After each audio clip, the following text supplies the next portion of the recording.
Барлықтарыңызға қайырлы күн достар, менің каналыма қош келдіңіздер. Күніне 3 құрма же. Сіздерге осы жөнінде пайдалы ақпараттармен бөлісемін. Ендеше видеоны соңына дейін қараңыздар. Құрма дәруменге бай жеміс түрі. Бұл жеміс көбіне Рамазан айында дастарханымыздан табылып жатады. Ал бүгінде ғалымдар дәруменге бай бұл жемісті жиі тұтынуға кеңес беріп отыр. Көптеген халықтарда құрма қасиетті тағам саналады. Бұл жемістің 2-3 данасының өзі ағзаға өте пайдалы.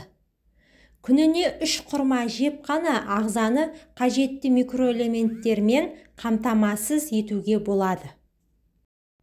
Дәрігерлер тіпті тәтті әрі зиянды кәмпиттерді құрмамен алмастыруға кеңес береді. Ал ғалымдар құрманы 2-3 жыл аштықта тағам ретінде пайдалануға болатынын дәлелдеп отыр. Бұл жемістің осы және өзге де пайдасы туралы айта кеткенді жөн көріп отырмын. Құрманың пайдасы. Біріншіден, құрма адамның асқа деген тәбетін жақсартып, жұмысқа деген қабілетін жақсартады. Екіншіден, фруктоза мен глюкозаға бай бұл жеміс жүйкені тыныштандырып, ұйқыны қалыпқа түсіреді. Үшінші, ғалымдардың зерттеуі бойынша құрманы көп жейтін адамдарда өкпедегі қатерлі дертпен ауыру кемде-кем кездеседі екен. Төртінші, құрма құрамындағы магний бүйрекке тас жиналмаудың алдын алады. Сондай-ақ ағзадағы тұзды шығаруға көмектеседі. Бесінші, мәйегін жарақаттап алғанда немесе күйген жерге жақса тез жазылады.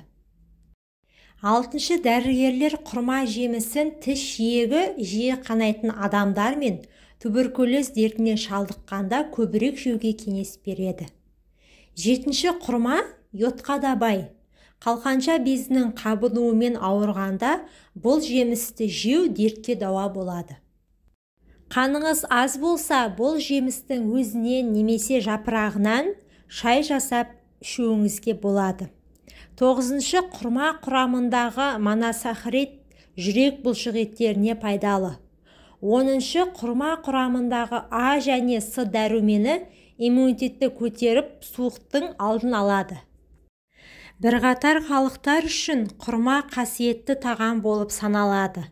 Бұл жемістің 2-3 данасының өзі ағзаға өте пайдалы. Күніне 3 құрма жеп қана ағзаны қажетті микроэлементтермен қамтамасыз етуге болады. Сонымен құрма несімен пайдалы?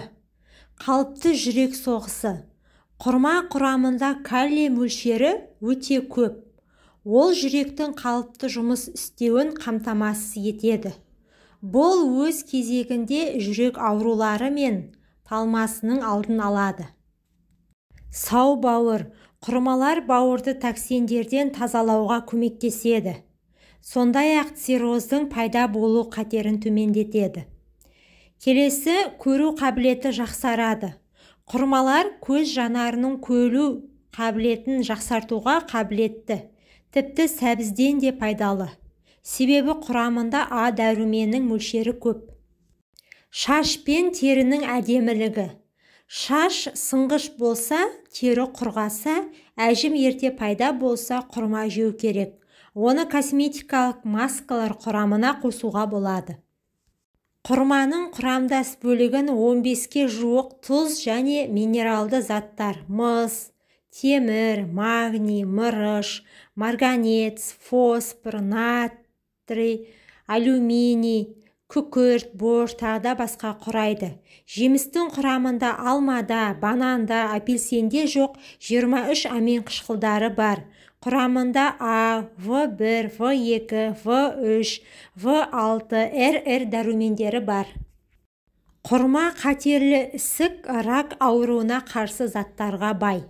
Әсіресе құрманың магнийге өте бай болуы. Оны барлық өзге пайдалы тағамдар мен жемістердің ең алдыңғы қатарына шығарған. Магнийдің маңызды болуының мәні мынада. Ол адам ағзасында аса қатерлі рак ауруының пайда болуына тосқауыл қояды.